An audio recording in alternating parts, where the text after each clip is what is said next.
দেখতে দেখতে পবিত্র রমজান মাস চলে আসলো। ফেব্রুয়ারিতে রোজা আমার লাইফে এই ফার্স্ট টাইম দেখছি। আগের রমজানে তোফা অনেক ছোট ছিল, এবার অনেক বড় হয়ে গেছে। এতটাই বড় হয়ে গেছে যে আমাকে ইফতারিতে হেল্প করাও শিখে গেছে। যাই হোক, আজকে 19শে ফেব্রুয়ারি, আজকে প্রথম রোজা 2026 সালে। আজকে সকাল থেকে সন্ধ্যা পর্যন্ত আমি কি কি করলাম সব এই ভিডিওর মাধ্যমে আপনাদেরকে দেখাবো। আর রমজান মাস মানেই চারিদিকে খুশির আমেজ, বাতাসের সুগন্ধ মন ভরিয়ে দেয়। চলুন আর বেশি কিছু না বলে ভিডিওটি শুরু করা যাক। হে গাইজ, আসসালামু আলাইকুম, good morning and welcome back to my channel. পবিত্র রমজান মাসের শুভেচ্ছা সবাইকে। দেখতে দেখতে রমজান মাস চলে আসলো। আমার তোফাও ধীরে ধীরে বড় হয়ে উঠছে। আগের বছরে ঈদে ও অনেক ছোট ছিল এবং এই বছরে ঈদে ও অনেকটাই বড় হয়ে গেছে। আজকে প্রথম রোজা। আজকে সারাদিন আমি কি কি করব সবই এই ভিডিওর মধ্যে আপনাদের সাথে শেয়ার করব। চলুন ভিডিওটি শুরু করা যাক। সকালে প্রথমে উঠে আমি বিছানাপত্র সব গুছিয়ে রেডি করে তোফাকে বসিয়ে তোফার জন্য কলগেট ব্রাশ বার করলাম, ওকে ব্রাশ করিয়ে দেওয়ার জন্য। এই টুথপেস্টটা কালকেই ওর জন্য আমি কিনেছি। এটা মরিসন্স কোম্পানির স্ট্রবেরি ফ্লেভারের টুথপেস্ট। যদিও ছোটবেলায় আমি ওর জন্য একটা ফিঙ্গার ব্রাশ কিনেছিলাম, বাট ও ওটা ইউজ করতে দেয় না। আমার তোফা 4 মাস বয়স কমপ্লিট হওয়ার পরেই কিন্তু ওর দাঁত উঠেছিল, তাই অনেক দিন ধরে আমার ওর কামড় সহ্য করতে হয়। এরপর আমি ওকে ব্রাশ করিয়ে মুখ ধুইয়ে ওর জন্য ব্রেকফাস্ট বানিয়ে নিলাম। গাজর, মটরশুঁটি, পেঁয়াজ, টমেটো দিয়ে ওটস বানিয়ে দিলাম। ও ছোট থেকে স্পাইসি খেতে পছন্দ করে, মিষ্টি একদম পছন্দ করে না, জানি না কেন। তারপর আমি ওকে খাইয়ে ওষুধ খাইয়ে দিলাম, যেহেতু ওর সর্দি লেগে আছে। ওয়েদার চেঞ্জ হলেই ওর সর্দি করে। আর এই যে ওর পাপাও সকাল সকাল উঠে রেডি হলো ডিউটিতে যাওয়ার জন্য। বেরোনোর আগে তোফার সঙ্গে একটু গল্প করে বেরিয়ে যায়।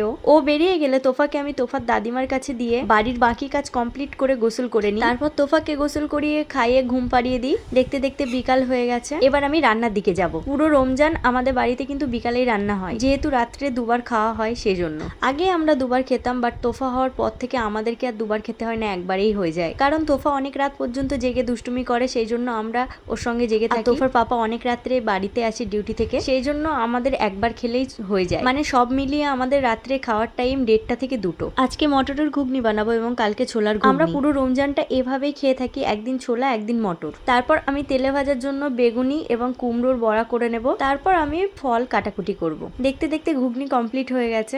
এরপর আমি এই যে আগে থেকে বেসন ফাটিয়ে রেখেছিলাম তেলে ভাজার জন্য, এবং কুমড়ো ছোট ছোট টুকরো করে কেটে রেখেছিলাম, আর একটু বেগুন স্লাইস করে কেটে রেখেছিলাম। আসলে আমার বেগুনির থেকে কুমড়ো বড়া খেতে বেশি ভালো লাগে, কারণ উপরটা মচমচে হয় আর ভিতরটা মিষ্টি। কুমড়োর বড়া খেতে কার কার ভালো লাগে কমেন্টে জানাবেন। কুমড়োর ছোট টুকরো তুলে বেসনে হালকা করে মাখিয়ে এপিট ওপিট তেলে ছেড়ে দেবো। একসঙ্গে আমি 3-4টি করে দেবো যাতে তাড়াতাড়ি হয়ে যায়। তারপর সেটা লাল মচমচে করে ভাজা হয়ে গেলে দুই সাইড আমি একটা ঝাঁঝরি দিয়ে তুলে নেব হটপটের মধ্যে। হটপটের ভিতরে রাখবো, কারণ সন্ধ্যা হতে এখনো একটু টাইম আছে যাতে গরম থাকে, সেই জন্য। এরপর আমি বেগুনি করে নেব সেম পদ্ধতিতে।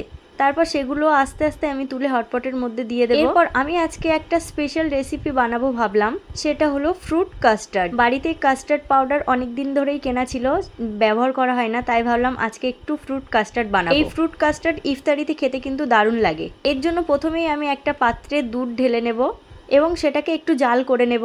ও আলাদা একটা ছোট পাত্রে আমি একটু সামান্য পরিমাণে ঠান্ডা দুধে কাস্টার্ড পাউডার মিশিয়ে রেখে দেব।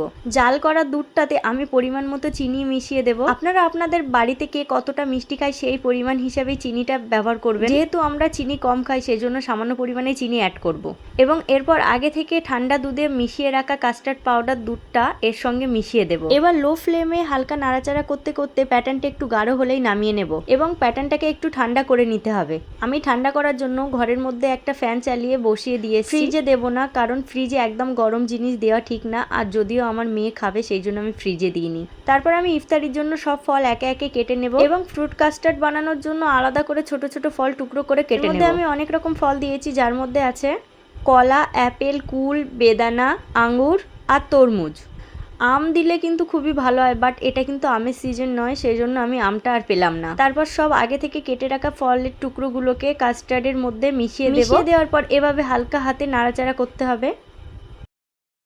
কিচেনের কাজ কমপ্লিট হয়ে যাবে, আমি সব গুছিয়ে নিয়ে ইফতারের সব জিনিসপত্র বারান্দায় আমি গুছিয়ে দিয়েছি। ইফতারের কিন্তু আর মাত্র 5 মিনিট টাইম আছে। এবার সবাই অজু করে আমরা ইফতারের জন্য বসে পড়লাম। আগের রমজানে তোফা অনেক ছোট ছিল, তোফাকে আমরা মাঝখানে রেখে সবাই চারিধার দিয়ে বসে ইফতার করতাম, আর ও মাঝখানে শুয়ে শুয়ে খেলা করতো। বাট এবারে তার উল্টোটা হচ্ছে, ও আমাদেরকে শুইয়ে দিচ্ছে, মানে যা দুষ্টুমি করছে এই আর কি। আমার তোফা কিন্তু আগেই বলেছি একদম ফল খেতে চায় না। এই যে ওর হাতে দেখো, ও কুমড়ো বড়া নিয়ে খাচ্ছে, বাট ও কোনো ফলই মুখে মসজিদে আজান হাঁকতেই আমরা ইফতার করে নিই। তোফার পাপা কিন্তু একটা খেজুর নিয়ে তোফাকে খাওয়াতে যাচ্ছিল, ও কিন্তু সেটা ফেলে দিচ্ছিল বারবার। আজ এখানেই শেষ করছি। ভিডিওটি ভালো লাগলে লাইক করবেন, শেয়ার করবেন এবং বেশি বেশি করে কমেন্ট করবেন। দেখা হচ্ছে অন্য কোনো ভিডিওতে। ততক্ষণ সুস্থ থাকবেন, ভালো থাকবেন এবং রমজানের প্রতিটি রোজা সুস্থভাবে পালন করতে থাকবেন। আল্লাহ আমাদের সবাইকে ভালো রাখুক, সুস্থ রাখুক, সবাইকে রোজা করার তৌফিক দান করুক। আল্লাহ হাফেজ।